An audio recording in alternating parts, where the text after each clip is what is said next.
দর্শক সকলকে এসএম নিউজের পক্ষ থেকে স্বাগত। চুয়াডাঙ্গা জীবননগর উপজেলায় সেনেরহুদা গ্রামে পানিতে ডুবে সৌদি প্রবাসী আরিফের মৃত্যু। এলাকাবাসী শোকাহত।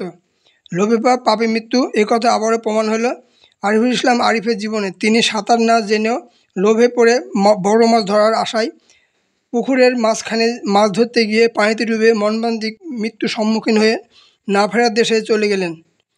ঘটনাটি ঘটে গতকাল 11 জুলাই দুপুর 12টার সময় চুয়াডাঙ্গা জেলার জীবননগর উপজেলার উতলি ইউনিয়নের সেনেরহুদা গ্রামের মাঝের পাড়ার কানা পুকুরে। মৃত আরিফুল ইসলাম আরিফ একমাত্র 4 বছরের কন্যা সন্তানের জনক। সে জীবননগর উপজেলার উতলি ইউনিয়নের সেনেরহুদা গ্রামের মাঝের পাড়ায় আইজেল আলীর একমাত্র ছেলে। স্থানীয় জানান, ঘটনার ওই দিন দুপুর 12টার সময় সে তার বাড়ির পাশে কানা পুকুরে গোসল করতে যায়।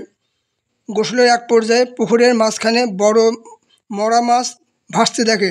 পরবর্তীতে ওই মরা মাছটি আনতে পুকুরের মাঝখানে গেলে সে আর ফিরে আসেনি।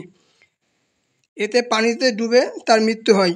জানা গেছে, মৃত আরিফ 35, দীর্ঘদিন সৌদি আরবে চাকরিরত থাকার পর গত 2 বছর পূর্বে দেশে ফিরে কৃষিকাজ ও গরু ব্যবসায় করছিল।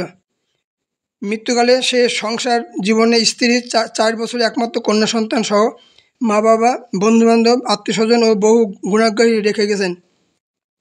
এদিকে ঘটনার প্রত্যক্ষদর্শী রাসেল হোসেন জানান, আরিফের পুকুরে গোসলের সময় আমি পুকুর পাড়েই ছিলাম।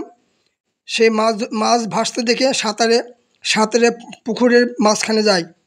কিছুদূর যাওয়ার পর সে শুধু হাত দুটি উপরে উঁচু করতে থাকে। এরপর তাকে আর দেখা যায়নি।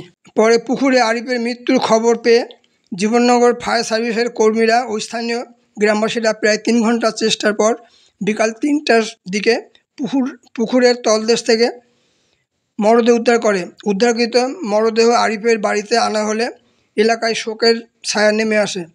অন্যদিকে জীবননগর থানার ভারপ্রাপ্ত কর্মকর্তা মামুন হোসেন বিশ্বাস সংবাদ পেয়ে ঘটনাস্থল পরিদর্শন করেছেন। তবে ঘটনাটি তদন্তপূর্বক প্রয়োজনীয় ব্যবস্থা নেবেন বলে তিনি জানিয়েছেন। আজ এ পর্যন্ত, ধন্যবাদ।